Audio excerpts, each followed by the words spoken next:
This is the only boot that will seriously challenge the Vapor 13. And in some ways, it's actually better. What you're looking at here is the Mizuno Morelia Neo III Japan Beta, which takes the learnings from the Neo II and the Neo II Beta and makes it a better, even more ridiculously comfortable football boot than before. And in today's review, I'm going to tell you why this is one of the best lightweight boots I think has been ever made, and also help you in figuring out if this is the right choice for you.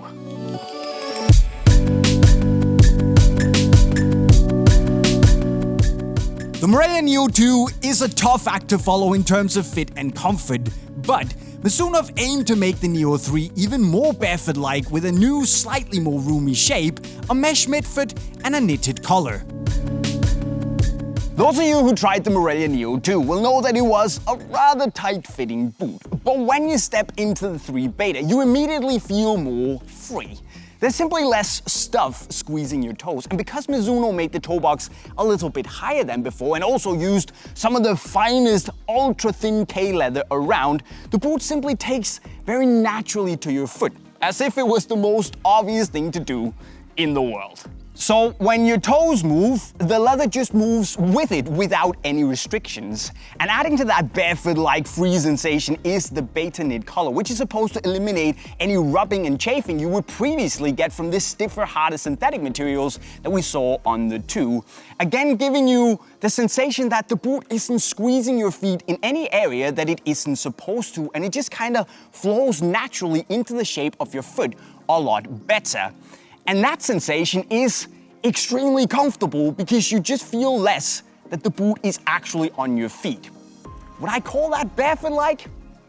Yeah, I actually would. In other words, there are less little annoying pressure points on your foot that you kind of have to get used to.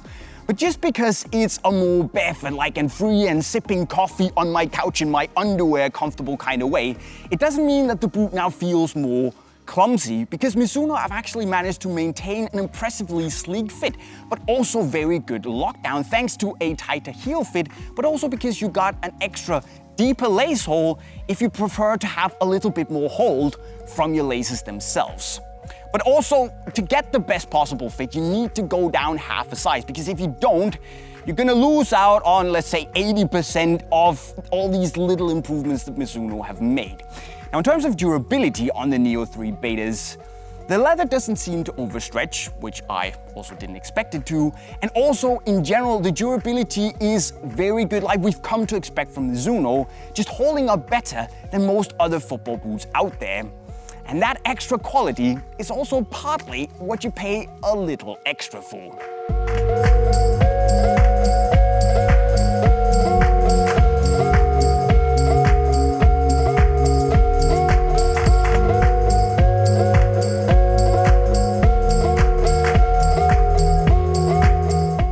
When it comes to the touch, you of course still get this very close and honest one-to-one foot-to-ball sensation because of the really tight fit, the very thin K-leather upper and the thin mesh midfoot.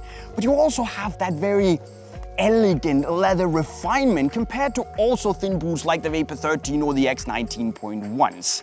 Of course, you still feel everything you do on the ball. But if you want to feel like a Brazilian dancing barefoot with the ball over the sands of the Copacabana, but with that slight leather padded elegance, it doesn't get much better than this. When we look at the outsole, Mizuno have changed a lot of little technical things, but to spare you the nerdy details, everything works really well and like it's supposed to, where you get a very nice flex in the forefoot and then a super strong core that's very stable and gives you this outstanding sense of responsiveness and like you have a base to move from. Of course, you have the rounded studs here, which are super comfortable as always and move well in the ground.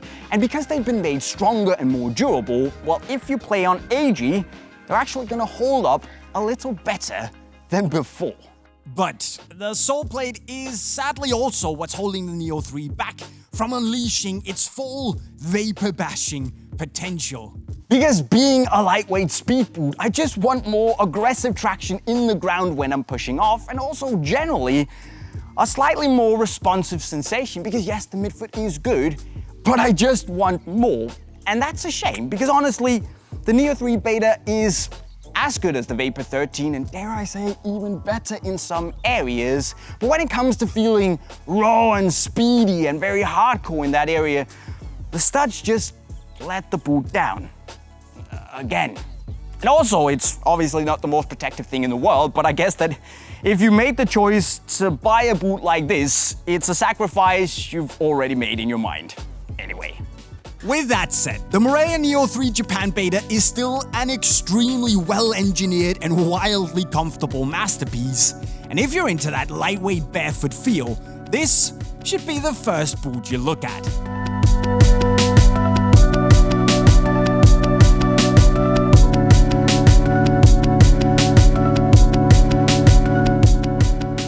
Because the Neo 3 probably will be a little bit more overlooked than it deserves. And yes, it is a rather expensive football boot, but it's also for those out there who appreciate one of the very finest of football boots. And I actually reckon it's worth those 300 euros. But what do you guys think? Well, you should let us know in the comment section right down below, and then go cop yourself a pair of the Neo 3 Betas from unisportstore.com right over there. Also, of course, don't forget to go subscribe to the channel with the notifications on, and maybe then go learn some cheeky skills in the playlist right down there. With that said, guys, I'm signing off. Cheerio.